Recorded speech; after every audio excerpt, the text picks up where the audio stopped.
Yeah.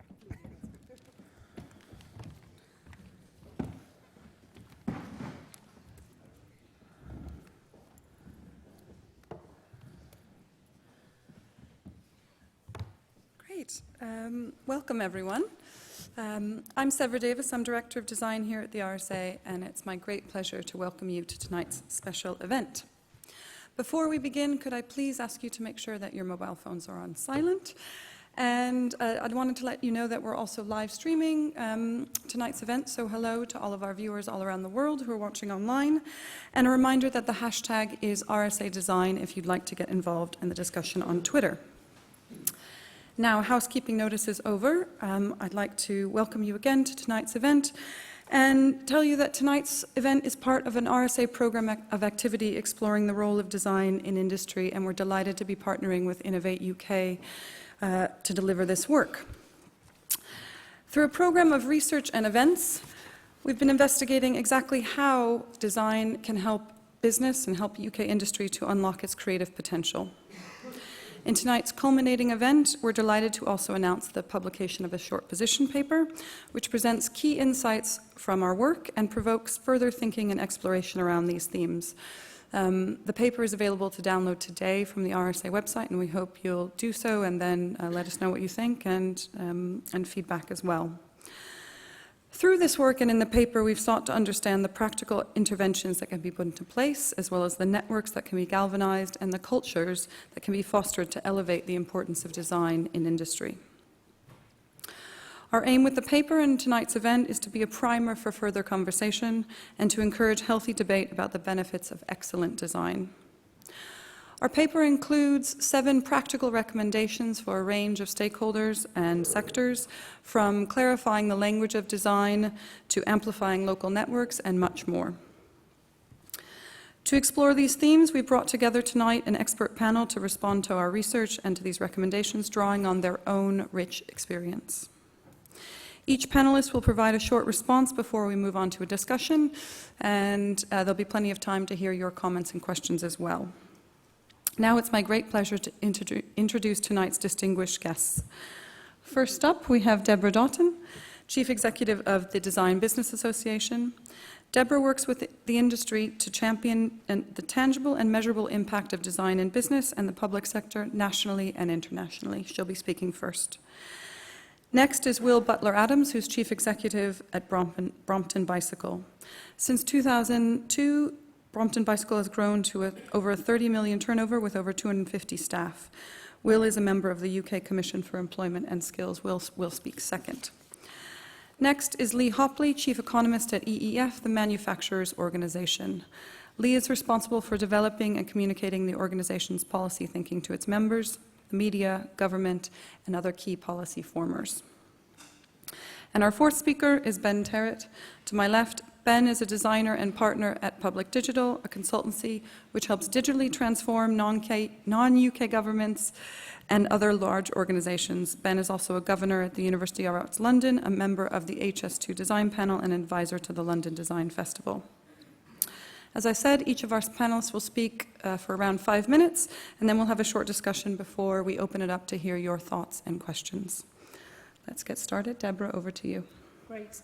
It's a pleasure to be here this evening, so thank you very much for the invitation. I have to set a timer going because I have a habit of losing all track of time when I'm speaking, and I've been given a very strict 5 minutes. So I was asked to look at 2 of the recommendations out of this positioning paper, the first 2, and the first recommendation has been to embed design support into existing industry institutions and networks to help businesses access wherever they sit on the design ladder. So I'm going to assume a few people don't know what the design ladder is. It's a piece of work that was done some time ago in Denmark, and it looks at people's understanding of design within their business from no knowledge at all through to design embedded at a strategic level in a business. So I had a look at this recommendation and got a couple of points really to throw back at us or at you. I think if we're trying to embed design in industry, then we need to keep our focus on industry. We bandy around the term user a lot, user focus, user design, and so on. And in this case, I think we need to be very clear about who the user is that we're trying to target with these recommendations. And I think it's the CEOs of businesses. It's people like Will to my left here. Because I think that's where the strategic decisions are made in business, and the body of people that advise them, that sit with them on their boards. So I think rather than looking at things from an industry-wide perspective, which can be very broad, we have to narrow it down to the people that we're trying to target. I think we are an industry, the design industry is an industry that can measure its impact in business, and I think the Design Effectiveness Awards that the DBA runs proves that. I also don't think that our job in life is to move people up the design ladder, so from little understanding to design embedded. It's simply not appropriate for some businesses to go that design embedded route. So it's not a what's that description? One size fits all, that's the one. It's kind of horses for courses, and you're going to have to get an understanding of where the business is at and what is appropriate. Naturally, I think the people who are best to do that are designers. It's what they were trained to do, to look at the challenges that businesses face and to look at what the solutions to those are. I think if we go down the route of something that is too process-orientated, then the danger is that expert intuition is pushed to one side that designers acquire over years of practice. The original thinking is lost quite often in those processes. And it doesn't matter what you put in a sausage machine, you kind of get a sausage out the other end, and we don't want a bunch of businesses that all look like the same sausage at the end of this process. So one other point I would make is I think we need to use business to convince business. Any amount of intermediaries sat in the gap, sat in that space, to some extent designers themselves selling this into industry is a hard sell. I think the people who are best able to do this are the people whose businesses have directly benefited from this themselves. The second point I was asked to look at, ensure that design support is accessible at a local level. So this is tapping into the industrial strategy piece that says that we need to be supplying all of our services at a local level. I agree with some of that. I think geography is probably not the thing to focus on, because I think in any area of industry there is specialist expertise advice available. And at the end of the day, if it's not where you are geographically, you will have to go and get it, because the tendencies are that those clusters have come together, that those expertise have been developed where those businesses are. And let's face it, not everyone is an expert in everything. If I look at the area of industrial design, for example, you could start to handpick businesses across the UK that sit in certain places, and there isn't an awful lot of competition within those regional areas for what they do. So if you're an international brand operating at an international level, you're going to have to buy from businesses that are geographically spread across the UK if you want to be competing in international markets. They might be in Warwick, they might be in Bristol, they might be in London. Interestingly, there's mention in the report about the locality thing I've done. Design is an industry in itself. I think we sometimes forget that the designers who sit in businesses are businesses themselves, and they too have strategies for growth. And a very big piece of their attention is being focused on international at the moment.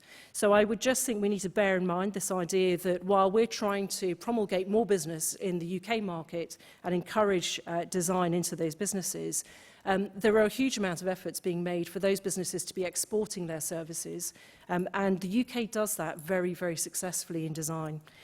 So we just need to make sure that we have those two things in mind.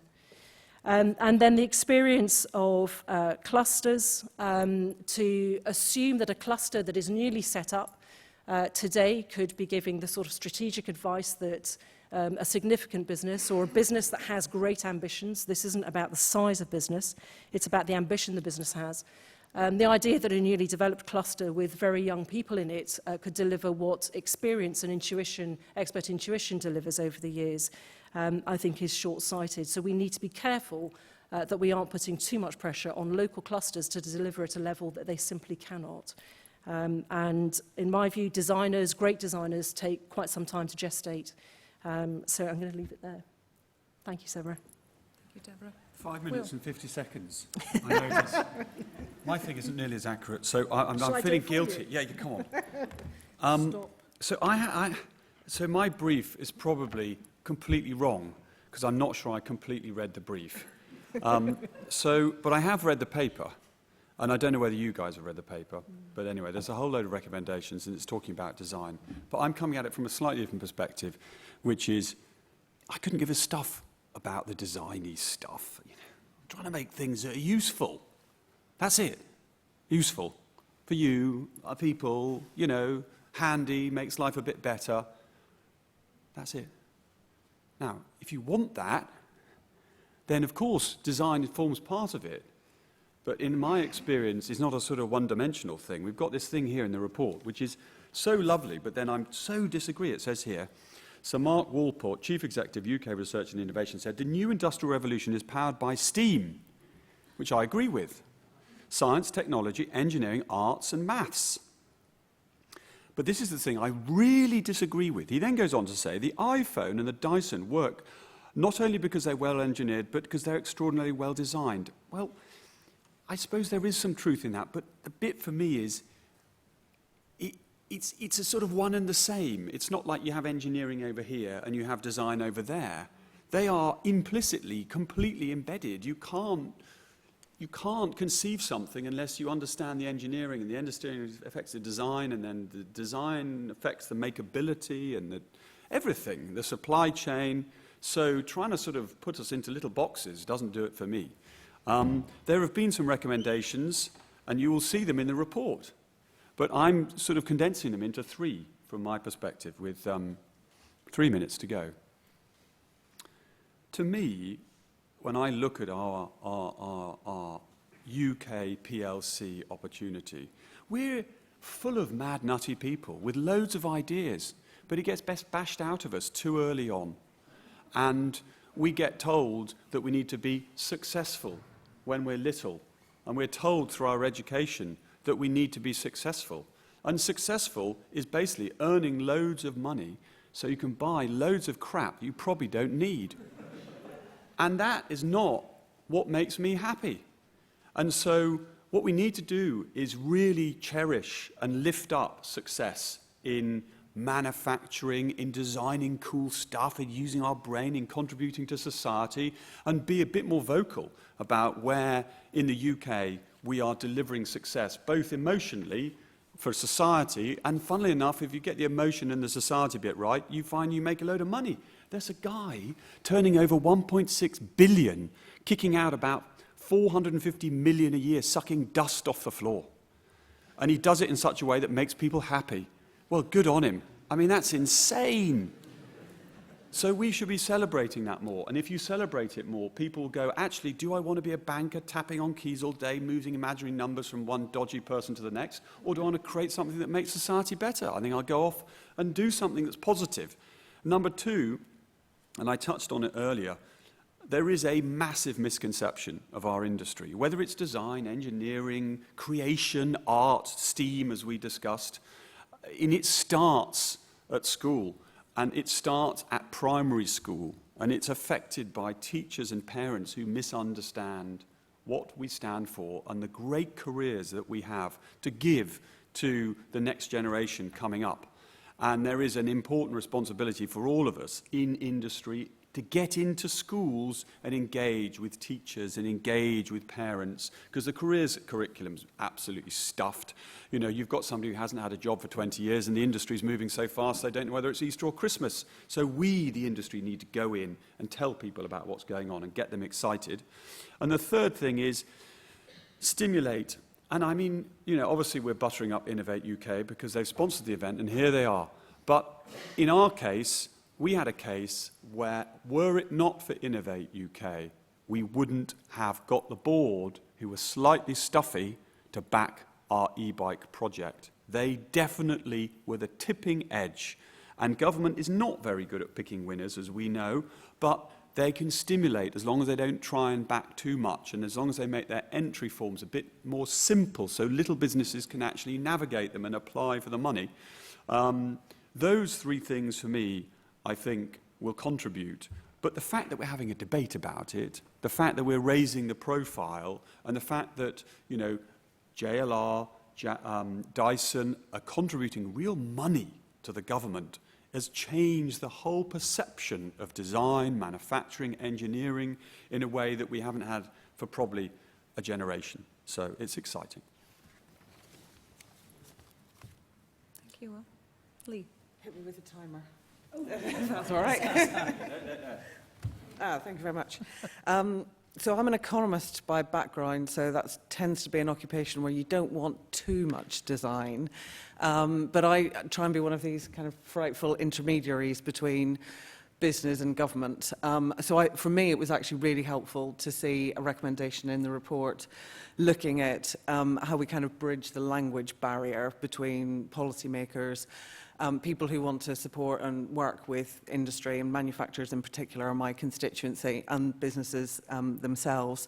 Largely because, as you can probably tell, Will and I don't often speak the same language from a kind of creative and an economic perspective. But I want to kind of reflect on what some of that sort of clarifications around language might look like for businesses. I'm glad Deborah explained what the design ladder looks like, because that means I don't have to. But I definitely see, in sort of travelling around the country, engaging with manufacturers, companies on different steps of that ladder. And very few of them would talk about it in design terms. They are essentially trying to solve a problem within their own business. Not many of them that I meet break the mould like Will does, but they are all trying to kind of fix a problem for their customer with a new product or a new process that they're trying to bring to the market and ultimately be commercially successful. But some of them deploy tools such as design at different points. So a lot of them kind of see it as a kind of corrective measure and deploy tools perhaps not at the right time, not at the conception of a new product or a new project. Now, there's lots of reasons why businesses choose to act in that way. It may be about cash or capability or the certainty of the returns that they'll get on that investment. I actually don't want to dwell too much on that. Rather, think about some of the opportunities that we have with new technology that could perhaps change the way they think about design and the way the design community thinks about the way they engage with manufacturers. And I want to focus firstly and very briefly on the fourth industrial revolution, or Industry 4.0, or however you choose to think about it.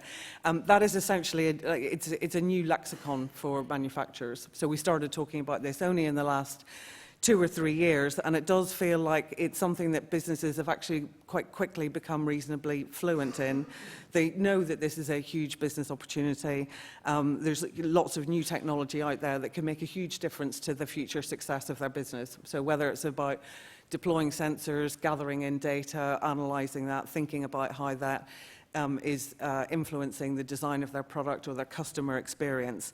There's companies that are different stages of this evolutionary journey. A lot of them are simply kind of conceptualizing what some of this technology will ultimately mean for that, for them before they go about investing and kind of revolutionizing their business models. Design does need to be a fundamental part of that, but I think it's important that it's not an overlay once companies have gone too far down the journey to start thinking about how they kind of bolt on some of those concepts. It really needs to be kind of built in from the beginning of that journey. I think the second opportunity, just touching on the policy side, which is quite a large chunk of my job on industrial strategy, there's a big opportunity again here to think about how we pitch design to industry. I think there's some risks here, but I've only got a couple of minutes left, so that may be something that we can pick up in the questions. But again, this whole concept of grand challenges. So how do industry and the government work together to create the conditions where UK businesses are really capturing commercial benefits from meeting societal challenges? And again, this is a fundamentally new way of government working with business to make sure that we can kind of capture that benefit for the UK economy. And we need to be thinking about where design is part of that challenge programme and the missions that are developed right from the get-go, rather than this being something that we try and kind of capture at a later point. So essentially, businesses are facing loads of change, as they always do on lots of fronts, the kind of the policy environment, and particularly the kind of technological change that is happening, as well as having to deal with their business as usual, kind of meeting customer orders. and getting product out the door. And I think there's a huge role for the design community to get involved early in some of these process changes and try and talk the same language as they are when they're thinking about tackling some of these big challenges. Great. Right, who's going to time me? Who wants to volunteer? Right. I hope this isn't going to be one of those panels where everyone agrees, 'cause that's really boring. So I'm going to try and find something to disagree with, although I agreed with most of what my fellow panelists said. I read the report, and I felt like I'd read it 1,000 times before, if I'm honest. It's the same report, making the same type of recommendations to government, and you know, I sort of thought that, I mean, it's great, I agree with it, I agree with sort of the report and the broad nature of it, but, you know, so what, it didn't work the other 20 times, why would it work this time? I've been asked to talk about points 6 and 7, so let's sort of take those one at a time. Number 6 was reduce the perceived risk in investing in design. And I've spent the most recent part of my career, I suppose, with CEOs or with government ministers, and then also trying to get good design work done. But I think, like Will said, I've almost never talked about design in trying to get good design work done, because I think CEOs and ministers don't really care, and if I was a CEO or a minister, I wouldn't care either. What they care about is the outcome they're trying to achieve, or the problem they're trying to fix, or whatever that is. And so where I've had most traction is by saying, you have this problem, we can help by doing this, and then you do that, and that works, and they go, that's great, we should do that again. And you go, yeah, that's brilliant. And then you do that 3 or 4 times, and then at the Christmas drinks, you say, by the way, that's called design. They go, oh, great, you know, thanks very much. You know, and I think that's okay. You know, I think that's okay. If you work out what the outcomes are they want, and you can help deliver that, I think that's a good thing. Some of the risk, I think, again, the report mentions this, and all the reports mention this. There are now fantastic numbers about the creative industries. There are fantastic numbers about the value of design, gross value added, all that kind of stuff. But those numbers don't get through. So it can't be the numbers, more numbers can't be the answer. We've got to try a different approach. And one approach that I've found very successful is, rather than numbers or ROI or that stuff, which is important, is putting things in people's hands. And I think there's a big value in making things to think, and then there's a big value in giving those things to people to learn from. And what that means in practical terms is making some form of prototype that gets put in front of real people, that gets real feedback. And then you get real feedback from that as a designer. And where that works in the boardroom is, you can say, right, we all had different opinions. You had this opinion, I had this opinion. Here's a video, for example, of a real person using that assumption that we had. And look what happens when that gets put in front of a real person. And that evidence is very, very hard to argue with. In fact, I would say 99 times out of 100, it's impossible to argue with. So I think if you want to reduce risk in the boardroom, you need to do that type of real prototyping, and then get CEOs and ministers and board members and people exposed to that, you know, really put that in front of them. I think clarifying the language of design is a huge problem, and I think designers are the worst at this. I mean, in this report talks about design ladder. I had absolutely no idea what that was. And then when I saw it, yeah, it makes sense. But I think, you know, if you go into the boardroom and say, well, the good thing, Mr. CEO, is that we're on the second stage now of the design ladder, it's like, next. So, you know, there's a huge work to that. Very briefly, education. So art and design education is in a real bad place in this country at the moment. There are many reasons behind that, not least the white paper of 2010. I'm sure most of you know about that. But the GCSE, students taking GCSE art and design subjects has dropped by about 4%, and it's increasing every year.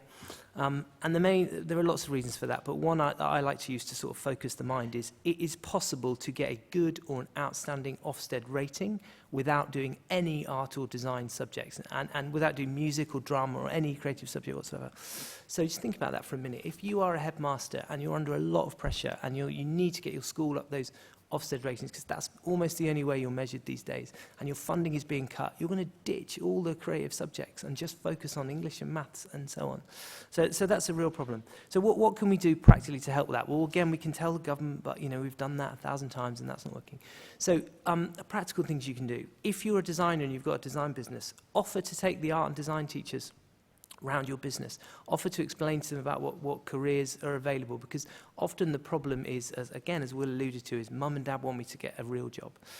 If you're a designer, go to your local schools, like I've done recently, and offer to do career talks. There was a career programme at a secondary school near me where they had they had one on journalism, they had one for doctors, they had one for bankers. They had all these people doing career talks and nothing in the creative industries whatsoever.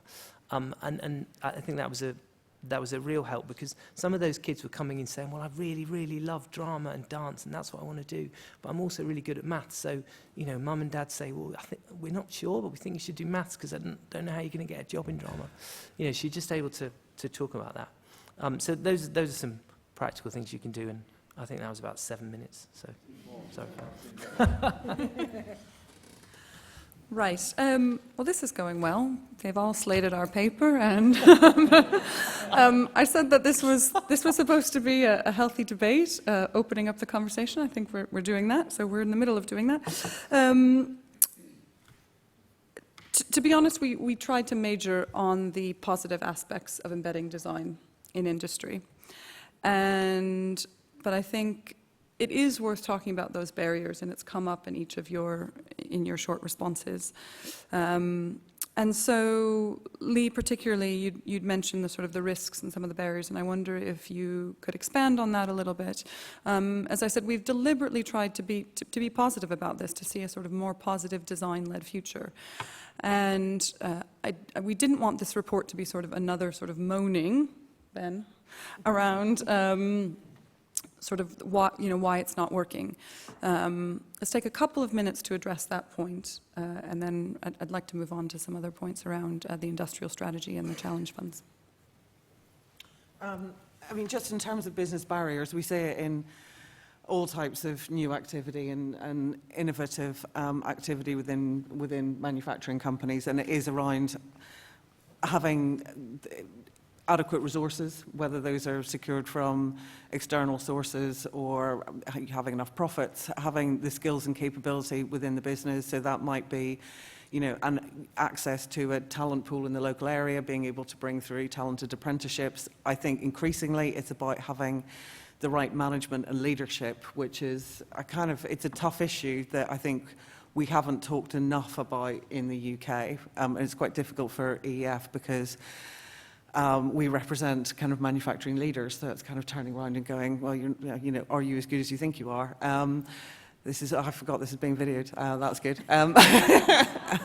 And the other one does come back to certainty about returns. If I do this, if I bring these people in, if I go out and get external help, how can I be confident that we're going to get a good return on it? Particularly when you've got, a finance director who is not taking a visionary long-term approach to some of these projects. So there's again, that's a management issue of your own board and their kind of appetite for risk and to do something a bit different. And I don't actually think that's necessarily unique to design. It's lots of kind of risky, innovative projects that we see companies grappling with. I would just add on that, we've been fiddling around with our bike. I've been there 16 years and we've grown. We never stop venture capital people trying to buy our business. But they are just, it's 3 to 5 years. It's a joke. It's taken us 10 years to develop a flipping e-bike. You can't have a 3 to 5 year horizon when you're dealing with delivering innovative stuff. It's a sort of 5 to 10 year horizon. So the entire city of London is built on short-term returns. So the whole ownership structure, the whole funding structure is not aligned to really strong innovation, to risk-taking, to going down a dark alley and go, whoops, better go back and try this one, get to a point where you deliver something. And, I know I keep going on about the guy that's sucking up the dust with his funny-coloured Hoover, but, he did it himself. He had a long-term vision. And that is a fundamental problem in our society, particularly in London, where a lot of the funding comes from. But there is positive, because, of course, we have lovely crowdfunding now. You can reach out beyond the banks and the VCs, and you can mobilise funding, and there are other ways of getting around it, and the barriers to entry are coming down. So, I think it is quite exciting in terms of how we can rethink and get round the traditional methods of funding your business.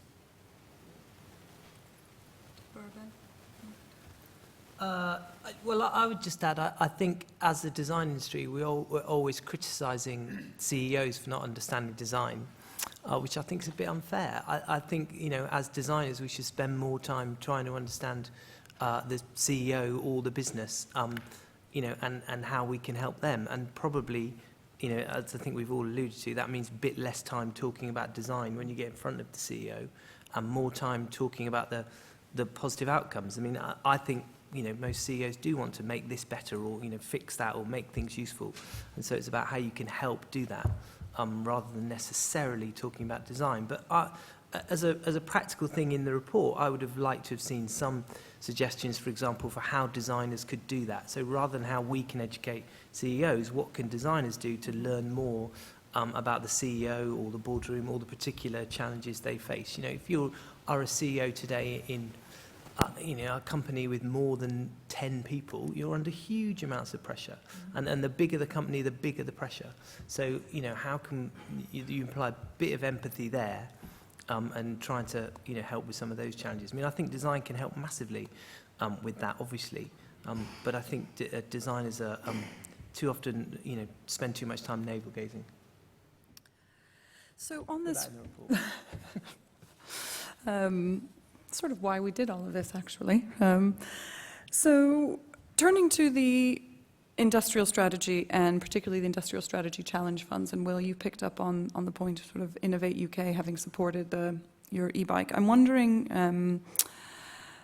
and for those of you in the room who may not know, that the industrial strategy challenge funds are providing funding and support to UK businesses and researchers specifically designed to promote innovation in the context of the grand challenges, which are set out as an aging society, the mobility of goods and services, AI in the data economy, and then clean growth. So what is the role of design in these, and where do you think that a design approach might particularly further support innovation? That one's for me. Okay. Anybody who will Hold have on. Let's get my little brain to compute.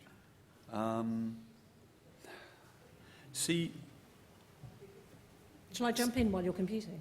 Yeah, you can jump in. I think it's just forming, but you jump in. So I think the challenge in all of these things is that what designers are very good at is imagining a future state, and looking at how we get there.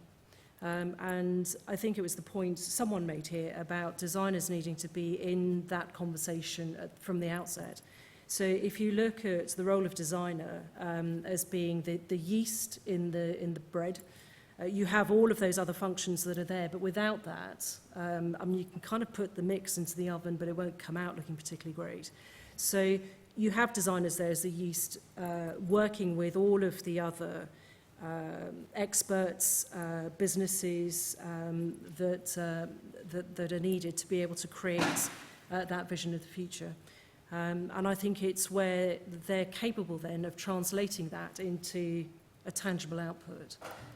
So it's one thing to have the idea, it's quite another to turn that into a commercial idea that is going to make it in the market. And when you look at some of the challenges that are coming up, there's another point which isn't mentioned in the report, which I think does need looking at, which is the whole area of ethics.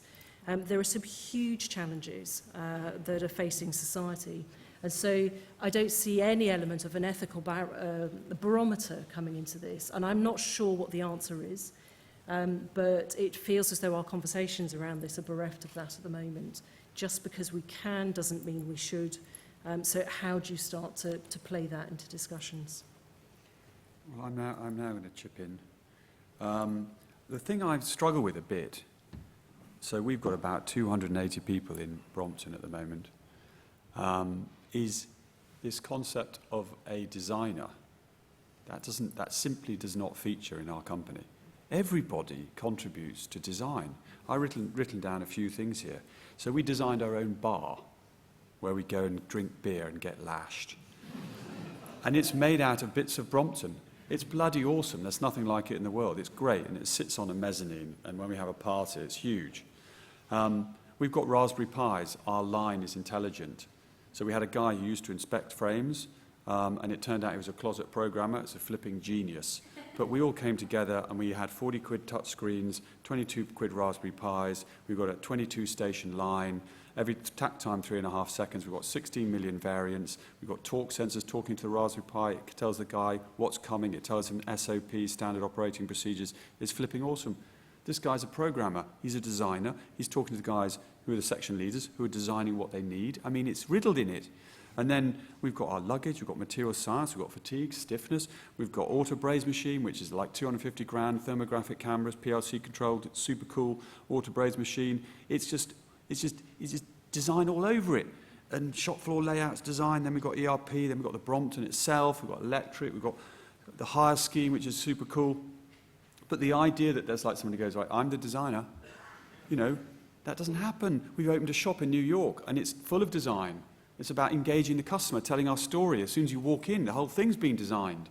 That's our FD who's doing that, but he's also mad keen on retail, and he's really imaginative. So where does it stop? What we need to do is, it comes back to the start. You've got to engage with your customer. You've got to create fantastic experiences, fantastic products. You've got to not put people in boxes. You've got to allow people to, you know, be artistic. And I wrote down here earlier on, the thing that does me in is, you know, when you go to session school, are you arty or are you maths and sciencey? All the arty lot, you can go over there. Oh, the maths and sciences sort, you're dweebs, you can go over there.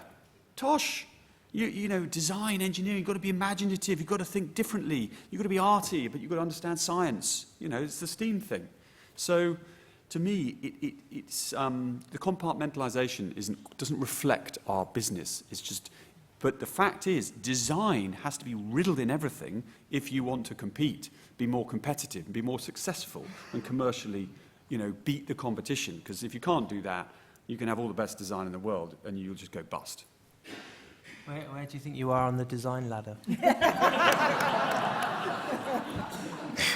As you might imagine, haven't got a clue. Ask the customer. In the interest of time, I think I'll open it up to our audience. I know we have a highly informed and engaged audience in the room. So if I could kindly ask you to raise your hand if you have a question and wait for the roving microphone to come to you. I see one in the center here. And please speak clearly into the microphone so that our online viewers can hear you as well. Hi. I'm Nick from Echo, brand design company. The title is The Fourth Industrial Revolution. The word revolution's in there, which means massive change. And we've heard from Klaus Schwab, who coined the phrase in the first place, this is going to happen very quickly. What does the panel think that design contribute towards that change and the way we have to think differently about the world in the future? I'll take that one. So I think what's changed, you know, recently in terms of how many revolutions we're having, is the internet. And what the internet has done for design is it's made it way easier for consumers to see a badly designed product and then ditch it and go somewhere else. I'm talking primarily about internet services.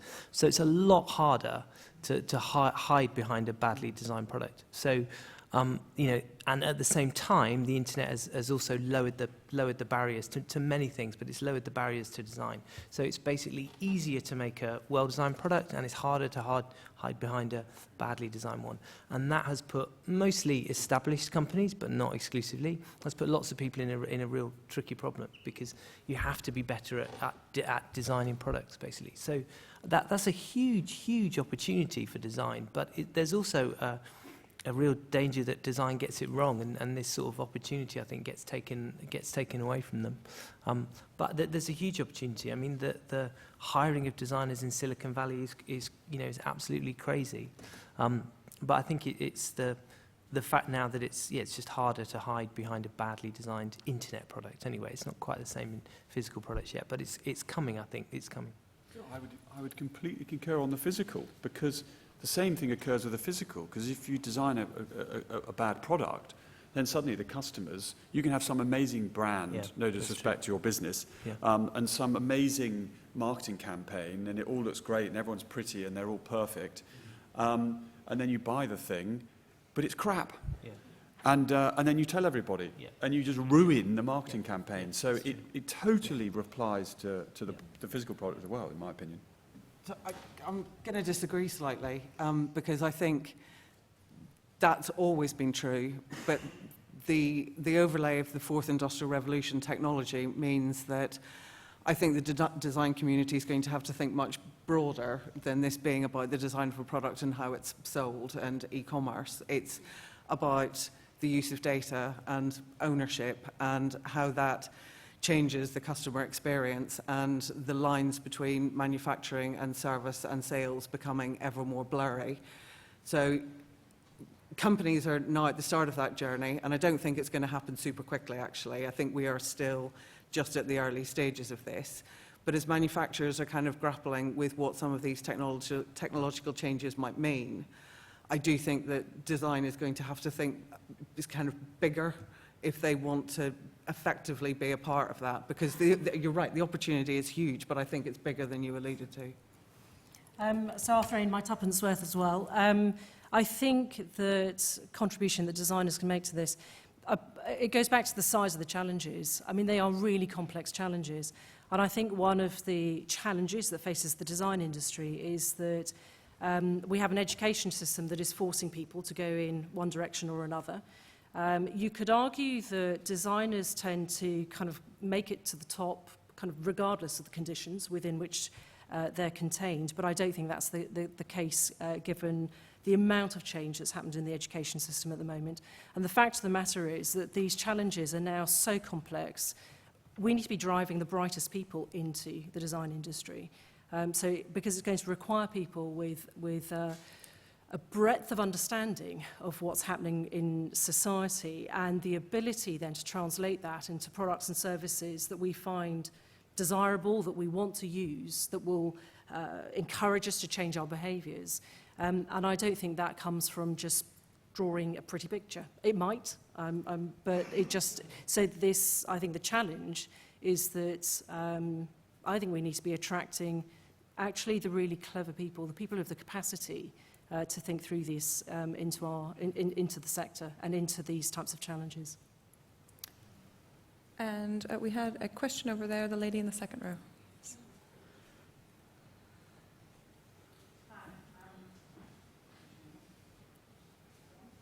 Hello? Yes. I used to be a director of Lend-Lease Design. I now work for Vertimus, my own business. I'm advising councils already on their 2050 plan and how they're going to change their cities and towns.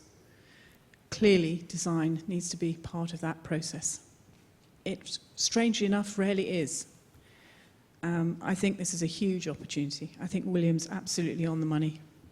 And the rest of the panel, we really need to get our brightest and best people involved. Clearly, this is something which technology is brilliant at. We're able to look at return on investment right on the drawing board, where all the costs and all the expenses are to be juggled with and manipulated. Clearly, this is an area where you need supreme ability in technology and the ability to understand how to manipulate data. This is where maths and design really does need to come together in a really exciting way. We can manipulate so many things before we even turn up on site using algorithms, artificial intelligence, all sorts of stuff which, you know, it's right there.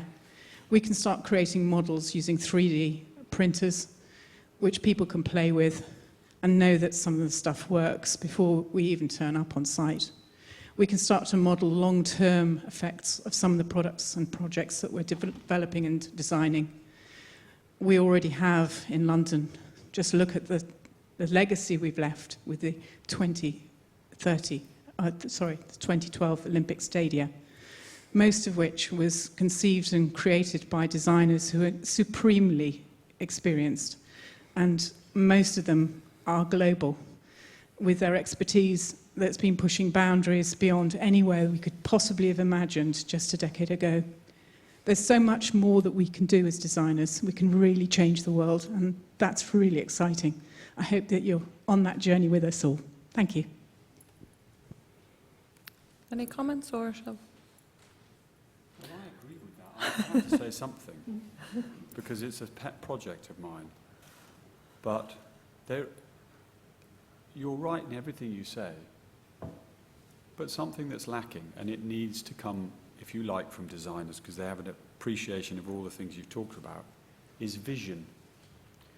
And that taps into the point you're making about getting bright people into this area.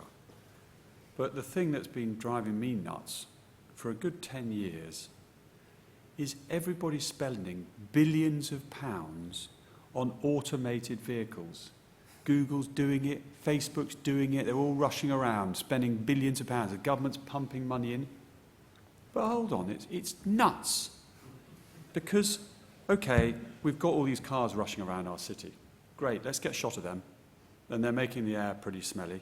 So let's get a shot of that, because these will all be electric. But they're not visionary. They're just taking technology and plonking it in sort of 5 years' time. The problem we've got in our cities is health. We've got net migration going on all around the world. The thing that's doing us up in our heads and in the rest of our body, our physical health and mental health, is we're doing no exercise. So it's no good just rolling out of the RSA into some automated little pod to take us off to our Costa coffee so we can lob down another, 15 shots of coffee and a couple of squirts of, caramel. We've got to get people doing active and doing stuff. And I'm trying to do that, and I can't get a bean out of some of these organisations, and yet they're all spending billions on automated vehicles. So I'll get off my soapbox, but I sort of... Do we have any questions? Can I just add something? So I'd actually quite like my mother to be in an automated car as opposed to behind the wheel of the current thing. I disagree. My mother's 74. She loves her electric Brompton. Come on. Okay, I'll give it a go.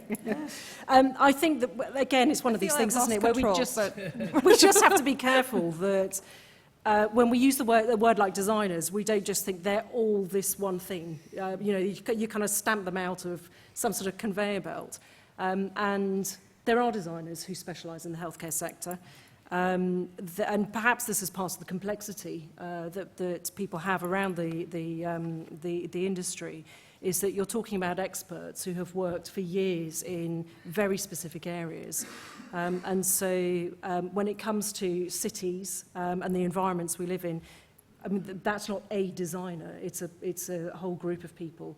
But I want to make the point that it's not just about designers. I'm not saying that designers are the kind of the one-size-fits-all, they'll solve all the problems.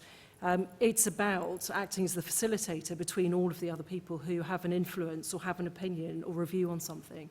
But there is something unique about what they do, and it's kind of the magic bit, which is that they have this ability to be able to intuitively interpret all of that. I don't think it comes at the start of the careers. I think it comes later on. And when you come across those types of designers, they are inspiring to work with. And I think they are also, that's a key word, is that as an industry sector, they are the sector who should be able to inspire people to change. And so the way that we talk about it, the way that we tell our stories, the way we try to communicate, I think fundamentally needs to change. Because if we want to make people change, I think we're going to have to inspire them to do that in the future. Great. The lady in the front row with an orange coat, and then I take the question in the third row here. Anyone over here?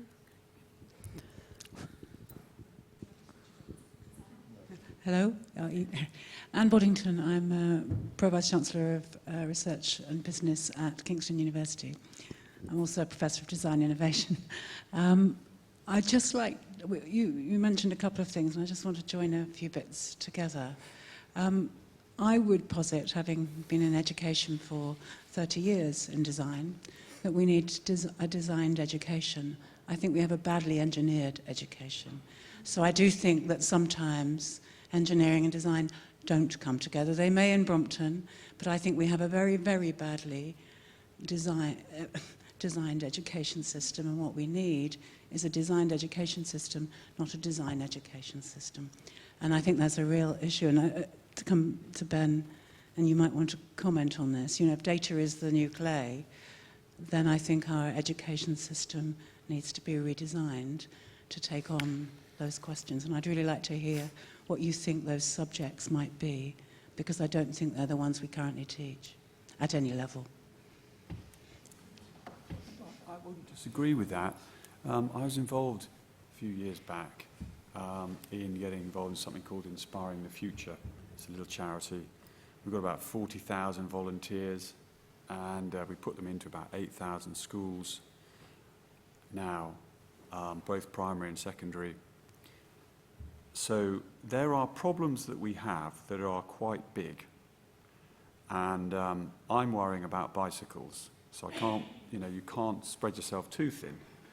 But I definitely know that certainly in schools where there's 80% free school meals, you know, there's just no inspiration at all.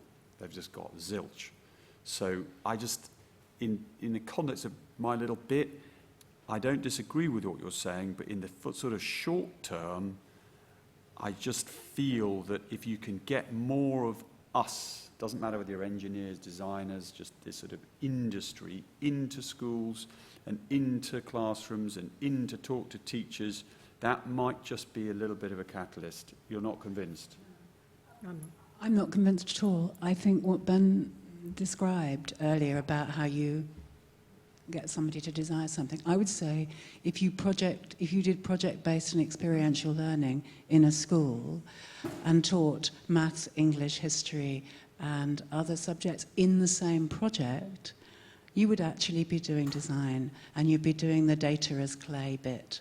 But we don't. We teach them as separate subjects, and then we try to tell somebody to join them together. Yeah. And that's what design does. That's probably all design does. You've just talked about it for the last 40 minutes. So I would completely agree with you. I think it's actually, I'm going to be slightly controversial here. I'm not sure what I think about the numbers that are dropping.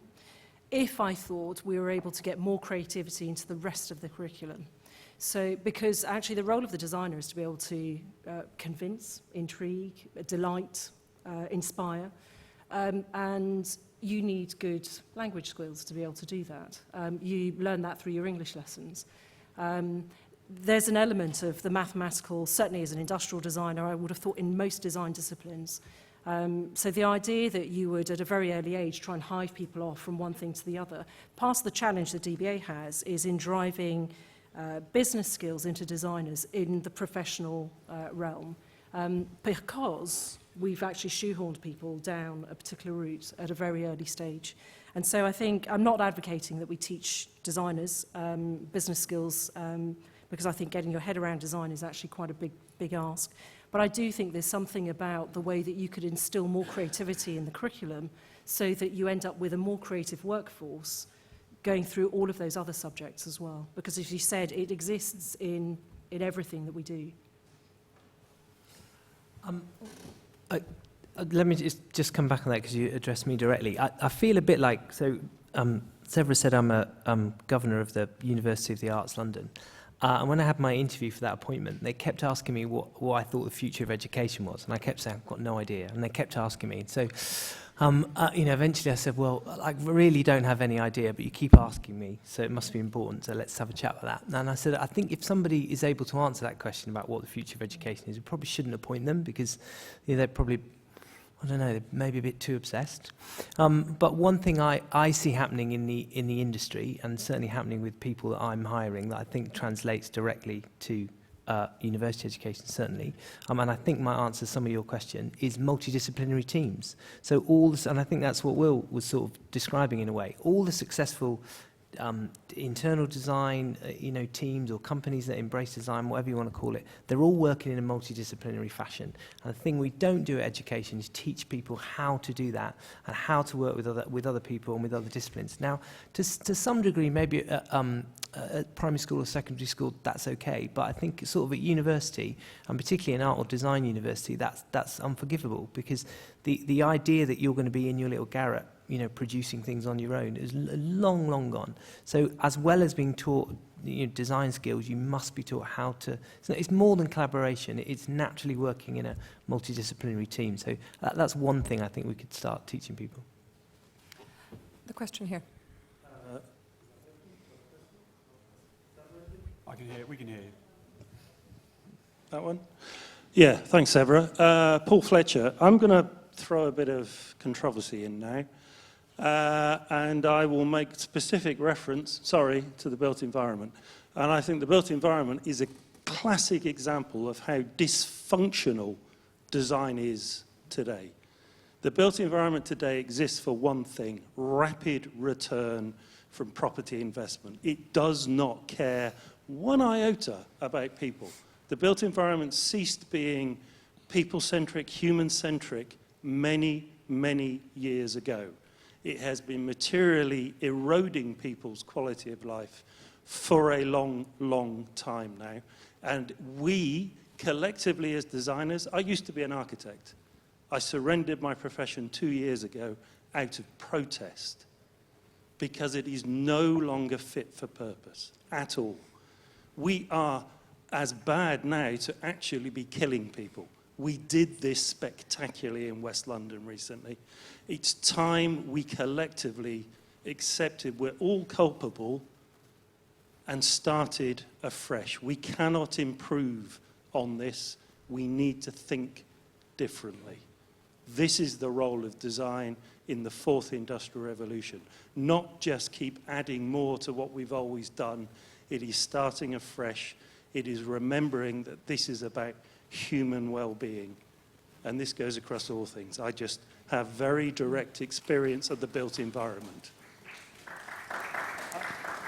Yeah, I would certainly agree with that. So I've spent 16 years pedaling around on my bicycle. We export our bike to 44 countries around the world, but we don't export it to countries, we export it to cities in those countries. So all I've done, we've got 1,200 shops across 44 countries, is pedal on a bicycle around cities. We're in Thailand, Singapore, Chennai, Bangkok, Seoul, you name it. And I entirely concur with your point of view, but I'm quite optimistic, notwithstanding the fact that we're in a bit of a dodgy situation, because what has happened, my perception, is somewhere in the last 10 years, governments, and this is happening in Taipei, it's happened in Seoul, it's happened in LA, are realizing they've created this society that is simply awful for us and our well-being, as I said earlier, mental and physical. And that's not been realized. And they've realized they've got a tsunami of enormous incoming bills that they simply cannot afford. Now, this has taken a bit of a while for them to work it out, but they are definitely working it out. So it may not be quite as fast and as radical as you may like, but I see globally a realization at government that things have to change and that little automated pods, as I was talking about, is not the solution. It's part of the solution, but it ain't the solution. We've got to open it up. We've got to come out from under the ground and take back our free space in our cities, as you say. We are nearly out of time. I see one question over here in the front row, and then we're sadly going to have to wrap up. If you can please be very swift with your question. Very quick question. My name is George Chiesa. About the ethics in design, a lot of the design in social media is addictive. And it's addictive in terms of user experience to the point of being unhealthy. So it's not just the unhealthy on the physical side. What are we doing as a society to get ethics into the curriculum of the people who design stuff to make sure that they design stuff that is good for society? Thank you, everyone. We have. Oh. There's a question. Oh. We're not doing anything. We're not doing anything is the answer, and it's a real problem. I think the lady there said data is the clay, or data is the new clay. You know, to give you an example, the thing you see on the front of The Economist all the time is data is the new oil. And, you know, the good bits and bad bits of that are both true. And, you know, it took, 70, 80 years, and we're only starting to wake up to the harmful effects of oil.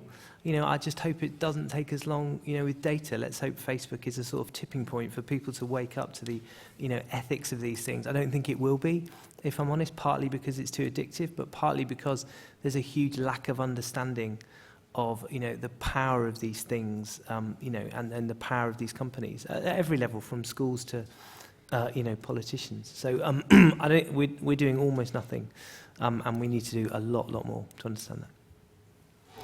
Apologies, I missed the question part of that. Are there any final comments from our panel before we wrap up? We have run out of time. Thank you for your excellent questions. I'm delighted to say that there is a drinks reception downstairs. Regrettably, it's not on the mezzanine at Brompton. It's downstairs in the Benjamin Franklin room. I said I wanted a healthy debate tonight and through this paper, and I think we've certainly achieved that, and these points around education are well made, and we'll be looking at that further as we go forward. If you'd like to continue the discussion, please join us downstairs. I'd like to take this opportunity to thank Innovate UK one more time, as well as my paper's co-author, Josie Warden. She couldn't be here tonight. And please join me in thanking our excellent panel, Will, Deborah, Lee, and Ben.